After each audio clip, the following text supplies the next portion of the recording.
بسم اللہ الرحمن الرحیم الحمد للہ رب العالمین والصلاة والسلام علی سید الانبیاء والمرسلین وعلی آلہ واصحابہ اجمعین اما بعد فقد قال اللہ تبارک و تعالی فی القرآن المجید اعوذ باللہ من الشیطان الرجیم بسم اللہ الرحمن الرحیم یا ایہا الذین آمنوا قوا انفسکم واہلیکم نارا وقودها الناس والحجارہ علیہا ملائکۃ غلاظ شداد لا یعصون اللہ ما امرهم ویفعلون ما یؤمرون وقال تعالی ام کنتم شہداء اذ حضر یعقوب الموت اذ قال لبنیہ ما تعبدون من بعدی قالوا نعبد الہک و الہ آبائک ابراہیم و اسماعیل و اسحاق الہ واحدا ونحن له مسلمون صدق اللہ العلی العظیم۔ محترم بزرگوں اور عزیز ساتھیوں، اللہ رب العزت نے قرآن پاک کے اندر انبیاء کرام علیہم السلام کے واقعات جگہ جگہ ارشاد فرمائے ہیں، جس کے ذریعے لوگوں کو رہنمائی ملتی ہے کہ ہمیں کس وقت کیا کام کرنے کی ضرورت ہے۔ اسی ضمن میں حضرت یعقوب علیہ السلام کا واقعہ قرآن پاک کے سورہ بقرہ میں ذکر فرمایا گیا ہے، جس کے اندر اللہ رب العزت نے ارشاد فرمایا ام کنتم شہداء اذ حضر یعقوب الموت، کیا تم موجود تھے اس وقت جب کہ یعقوب کی موت کا وقت قریب آ چکا تھا۔ اذ قال لبنیہ، اس وقت موت کے وقت حضرت یعقوب علیہ السلام نے اپنی اولاد کو جمع کر کے ان کو فرمایا ما تعبدون من بعدی، تم میرے بعد کس کی عبادت کرو گے، کس کی بندگی کرو گے؟ قالوا نعبد الہک و الہ آبائک ابراہیم و اسماعیل و اسحاق الہ واحدا، تو ان لوگوں نے کہا کہ ہم عبادت اور بندگی کریں گے آپ کے معبود کی اور آپ کے آباء و اجداد حضرت ابراہیم علیہ السلام، حضرت اسماعیل علیہ السلام، حضرت اسحاق علیہ السلام، ان کے معبود کی پرستش کریں گے، الہ واحدہ، جن کا معبود ایک تھا، وَنَحْنُ لَهُ مُسْلِمُونَ، اور ہم اسی کے تابع فرما بن کر رہیں گے۔ اس آیت کے اندر حضرت یعقوب علیہ السلام کا تذکرہ ہے، جو خود بھی نبی ہیں اور نبی کی اولاد بھی ہیں اور ان کی اولاد میں بھی نبی ہیں، لیکن اس کے باوجود حضرت یعقوب علیہ السلام کا جب انتقال ہو رہا ہے تو ان کو سب سے زیادہ فکر اپنی اولاد کے سلسلے میں اس چیز کی ہے کہ میرے بعد کہیں ایسا نہ ہو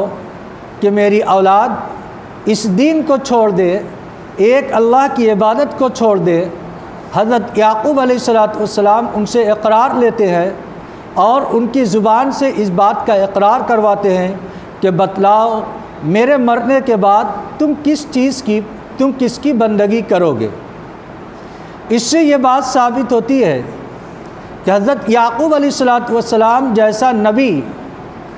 جب اپنی اولاد کے سلسلے میں موت کے وقت متفکر ہو سکتا ہے، تو کیا ایک عام آدمی کو اپنی اولاد کے عقیدے، اس کے ایمان، اس کے اخلاقی کردار، ان چیزوں کے بارے میں متفکر ہونے کی ضرورت نہیں ہے؟ کیا ایک مسلمان کی یہ ذمہ داری نہیں ہے کہ اپنی اولاد کے ایمان کے بارے میں فکر مند ہو، اس کے صحیح عقیدے سکھلانے کے سلسلے میں متفکر ہو اور وہ غور و فکر کرے کہ میری اولاد کس راہ پر جا رہی ہے اور ہمیں اس کو کس طرف لے کر جانا ہے؟ یہ یاد رکھے اللہ رب العزت حشر کے میدان میں ساری انسانیت کو جب جمع فرمائیں گے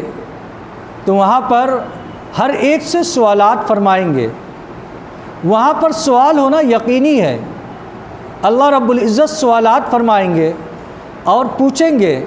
کہ جو تمہارے ماتحت تھا، تمہاری نگرانی کے اندر تھا، جن کا ہم نے تمہیں سرپرست بنایا تھا، ان کے بارے میں تم نے کیا فکر کی اور ان کی ذمہ داری کو تم نے کیا ادا کیا. اسی کو قرآن پاک کی دوسری آیت کے اندر ارشاد فرمایا، یا ایھا الذین آمنوا قوا انفسکم واہلیکم نارا، اے ایمان والو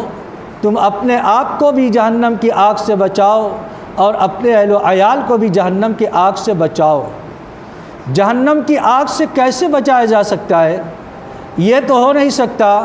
کہ جہنم کی آگ سے بچانے کا مطلب یہ ہو کہ کوئی جہنم کے اندر جا رہا ہے، ہم اس کے ہاتھ کو پکڑ کر جہنم سے اس کو نکال دیں. ہاں، جہنم سے بچانے کا مطلب یہ ہو سکتا ہے کہ اس کو ایسی چیز سکھلائیں، ایسی تعلیم دے جس کی بنیاد پر وہ جہنم میں جانے سے بچ جائے اور وہ تعلیم اس کو جہنم میں جانے سے بچا لے. چنانچہ یہ ہماری ذمہ داری ہے کہ ہم بچوں کی تعلیم و تربیت کی فکر کریں. اللہ رب العزت نے ہمیں اس کا مکلف بنایا ہے. کلکم راعٍ وکلکم مسئول عن رعیتہ،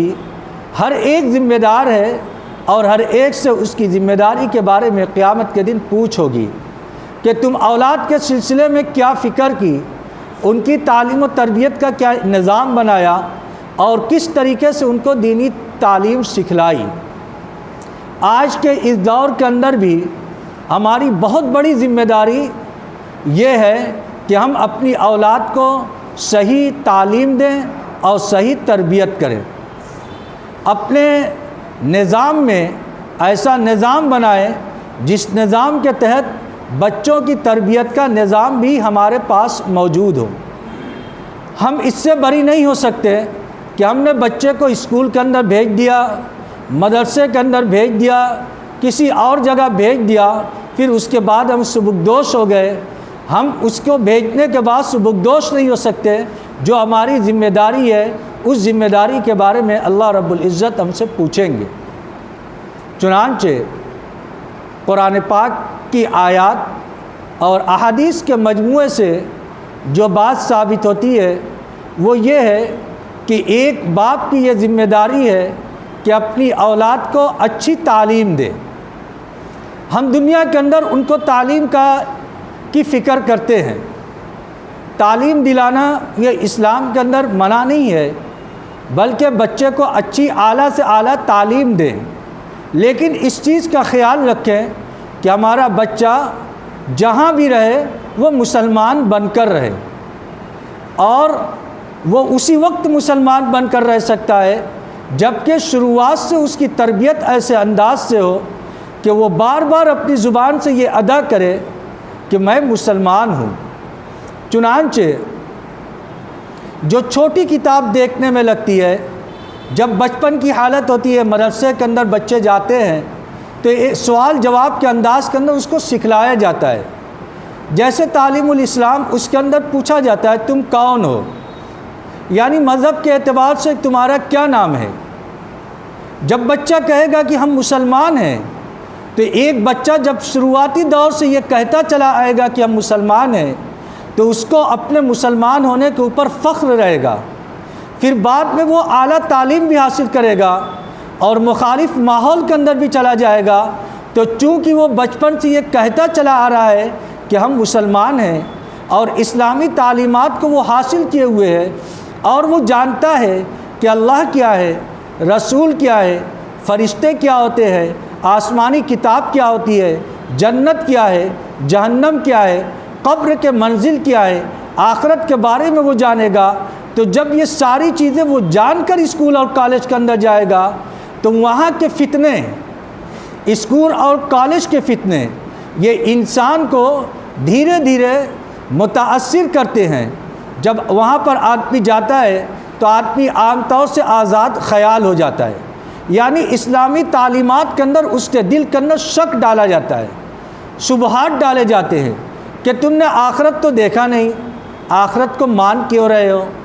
اور فرشتوں کو تو دیکھا نہیں، فرشتوں کو کیوں مان رہے ہو۔ جب بچہ شروعاتی دور کے اندر وہ ان چیزوں کو سیکھ لے گا کہ ہم بغیر دیکھے ان چیزوں پر ایمان لاتے ہیں، اور ایمان اسی کو کہتے ہیں جب بغیر دیکھے کسی چیز کے اوپر پختہ یقین کیا جائے، دل سے مان لیا جائے، یہی ایمان ہوتا ہے۔ اگر یہ ہمارے دل کے اندر پختہ نہیں ہوگا تو ہم ایمان والے نہیں ہو سکتے۔ جب ایمان دل کے اندر کمزور ہوتا ہے تو پھر اس کے بعد یہ بچہ دھیرے دھیرے اسلامی تعلیمات کے اندر شک کے اندر پڑتا چلا جاتا ہے، اور مختلف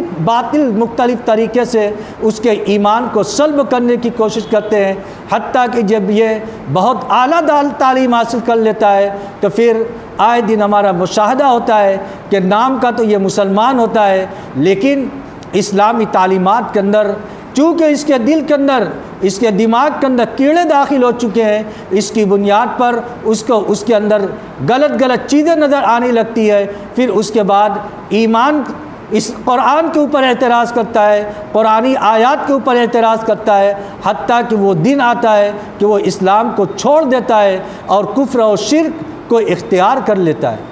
اس کی وجہ کیا ہوتی ہے کہ بچپن سے صحیح تعلیم و تربیت کا انتظام نہیں کیا گیا۔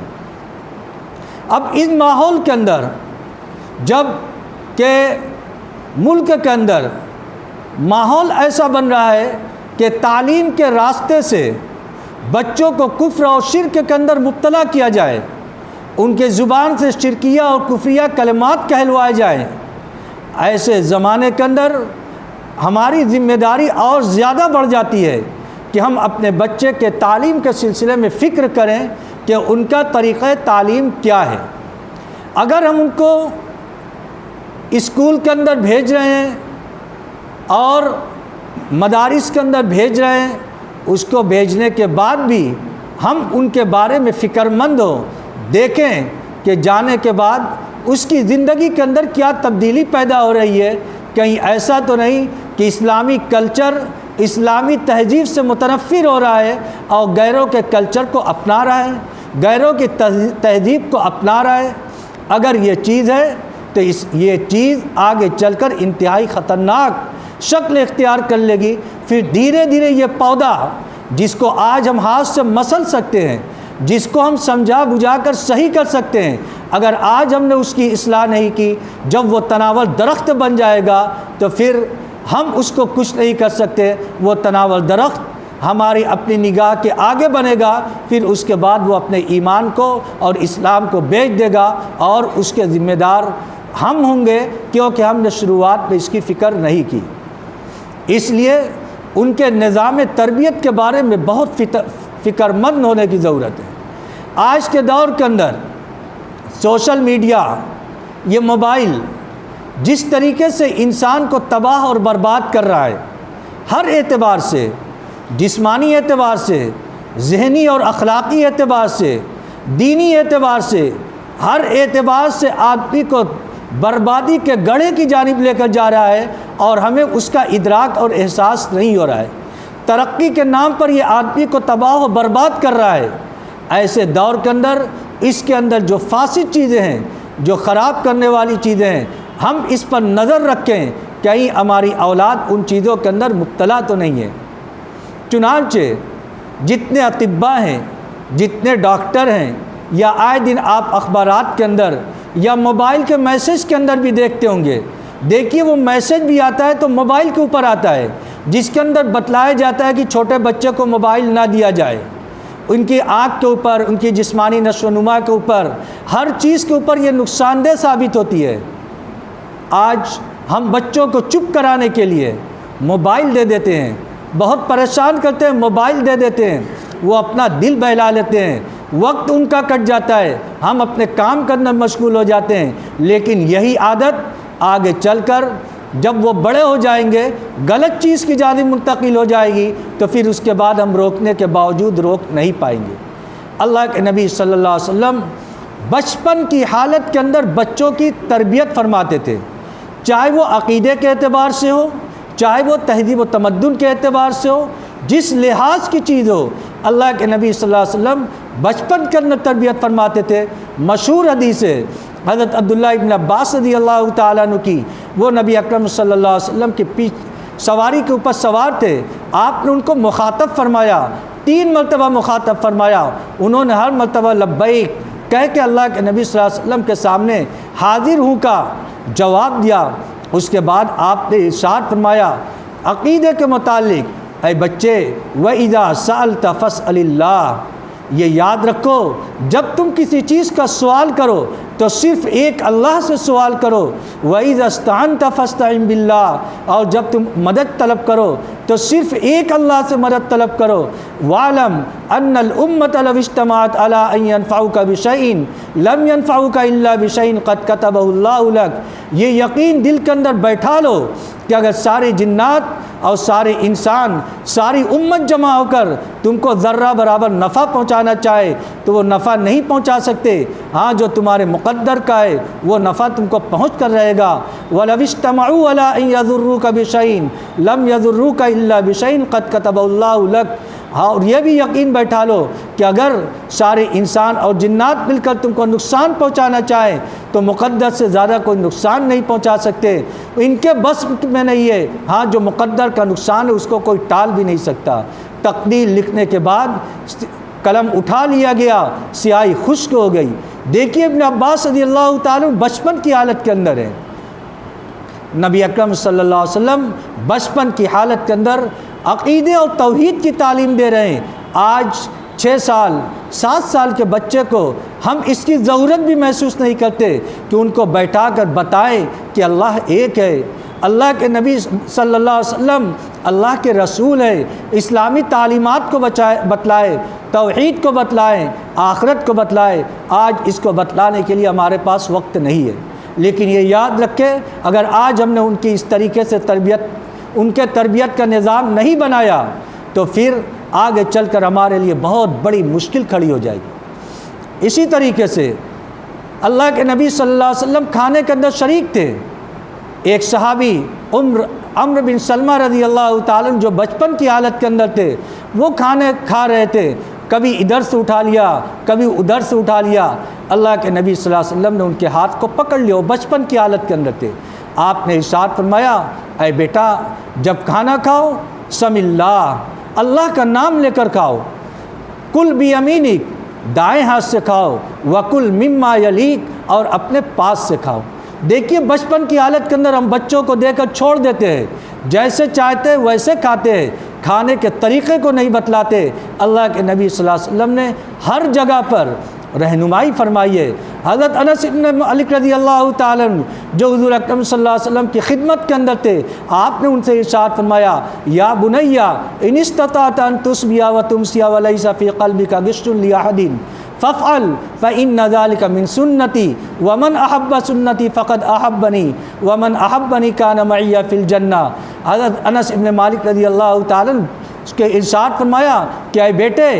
اگر تم سے یہ ہو سکے کہ صبح شام اس حال کے اندر کرو کہ تمہارے دل کے اندر کسی کی جانب سے کھوٹ نہ ہو تو ایسا ضرور کرو، کیونکہ یہ میرا طریقہ ہے، اور جو میری سنت سے محبت کرے گا وہ مجھ سے محبت کرے گا، اور جو مجھ سے محبت کرے گا وہ جنت میں میرے ساتھ ہوگا۔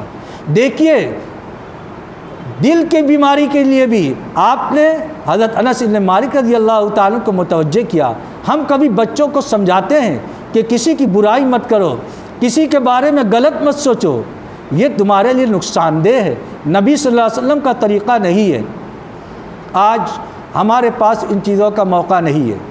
اسی طریقے سے اللہ کے نبی صلی اللہ علیہ وسلم نے ارشاد فرمایا بچوں کی نگرانی کرو، خاص طور سے نماز کے سلسلے میں، مروا ابناءکم بالصلاۃ وہم ابناء 7، تم اپنے بچوں کو نماز کا حکم دو جب کہ وہ 7 سال کے ہوں، واضربوہم علیہا وہم ابناء 10، اور جب 10 سال کے ہو جائے نماز نہ پڑھنے پر تم ان کی تنبیہ کرو۔ آج کتنی نگرانی کی جاتی ہے کہ نماز پڑھا یا نہیں پڑھا، اگر نہیں پڑھا ہے تو اس کو گھر کے اندر وضو کرا کے نماز پڑھانے کا اہتمام کرے۔ اس کے ذریعے سے بچوں کی نماز کی عادت پڑے گی۔ نماز دین کا اہم ستون ہے۔ اگر بچپن کے اندر نماز کی عادت نہیں پڑی تو یہی بچہ جب بڑا ہو جائے گا تو پھر نماز نہیں پڑھے گا، پھر وہ ادھر ادھر وقت کاٹ لے گا لیکن مسجد کے اندر آنے کی اس کو توفیق نہیں ہوگی۔ اس لیے قرآن پاک کی اس آیت کے اندر حضرت یعقوب علیہ السلام نے جو فکر کی اپنی اولاد کے سلسلے میں، وہ ان کے ایمان اور عقیدے کے سلسلے میں، حالانکہ وہ نبی ہیں، تو ہمیں اور آپ کو بھی اپنے اولاد کے سلسلے میں فکر مند ہونے کی ضرورت ہے۔ ہم ان کے طریقہ تعلیم کو دیکھیں، کہاں پہ تعلیم حاصل کر رہے ہیں۔ چھوٹے ہیں تو مکتب سے ان کو جوڑیں، کیونکہ جب تک وہ مکتب کے اندر نہیں جائیں گے، اپنی زبان سے بار بار اسلامی تعلیمات کو ادا نہیں کریں گے، عقیدے کو پڑھیں گے نہیں، سیکھیں گے نہیں، تو اس کے ذریعے سے عقیدہ ان کے دل کے اندر مضبوط نہیں ہوگا، اور جب عقیدے مضبوط نہیں ہوں گے تو ان کے پھسل جانے کا اندیشہ ہوگا۔ اسی طریقے سے صرف مکتب بھیجنے پر اکتفا نہ کرے، گھروں کے اندر بھی اہتمام کریں کہ وہ نماز کا اہتمام کرتے ہیں یا نہیں۔ گھر کے اندر تعلیم کا اہتمام کرے، کچھ وقت اپنے بچوں کو بیٹھا کر اس دینی کتاب پڑھے، فضائل اعمال وغیرہ کی تعلیم کرے، ان کو صحابہ کرام کے واقعات سنائیں۔ نماز، ذکر، تلاوت، ان چیزوں کے لیے جب ہم 10 منٹ، 15 منٹ، 20 منٹ اپنے گھروں کے اندر تعلیم کو زندہ کریں گے تو اس کے ذریعے سے گھر کا ماحول دینداری کا ماحول بنے گا، اور جب گھر کا ماحول دینداری کا ماحول بنے گا تو اس گھر کے اندر جو بے دین ہوگا تو اس کے لیے بھی عمل کا کرنا آسان ہو جائے گا، دینداری والے ماحول کی وجہ سے۔ اس لیے یہ ہماری ذمہ داری ہے۔ اللہ رب العزت ہم سب کو کہنے سننے سے زیادہ عمل کی توفیق عطا فرمائے۔ وآخر دعوانا الحمد للہ رب العالمین۔